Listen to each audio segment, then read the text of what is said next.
ক্ষতি করার আগে একটু চিন্তা করে ক্ষতি করবা, কারণ তুমি আমাকে বাড়ি দিলে আমি তোমাকে বাঁশই দেব, কিন্তু আমি চেষ্টা করব মোটা আর কুঞ্চিওয়ালা দেওয়ার। ধন্যবাদ। আমি ভালো খারাপ দুইটাই। এখন কথা হলো, আপনি যেটা চান আমি সেটাই।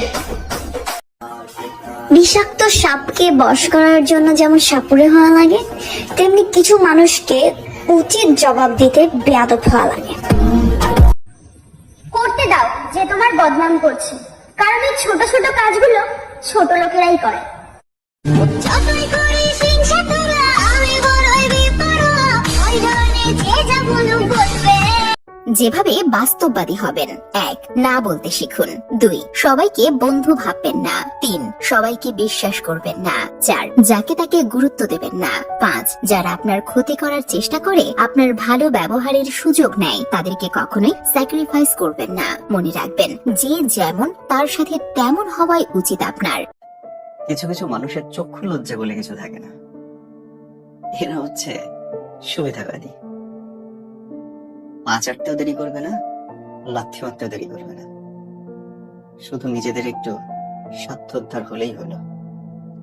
চারপাশে এত দেখছি দাঁড়িয়ে এদের।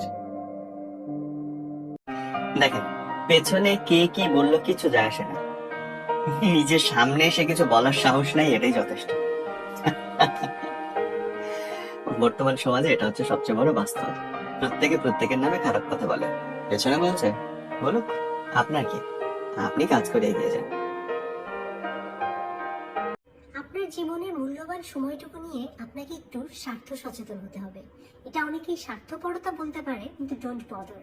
অধিকাংশ মানুষই আপনার এই মূল্যবান সময়টা ডিজার্ভ করে না, যেটা আপনি নিদারুণ ভাবে তাদের পিছনে অপচয় করে চলেছেন। সময় হয়েছে একটু ক্যালকুলেটিভ হওয়ার, একটু স্বার্থ সচেতন হওয়ার। এতে যদি মানুষ স্বার্থপর বলে, চিন্তিত হবেন না। সময় হচ্ছে পৃথিবীর সব থেকে মূল্যবান জিনিস, সঠিকভাবে ইউটিলাইজ করতে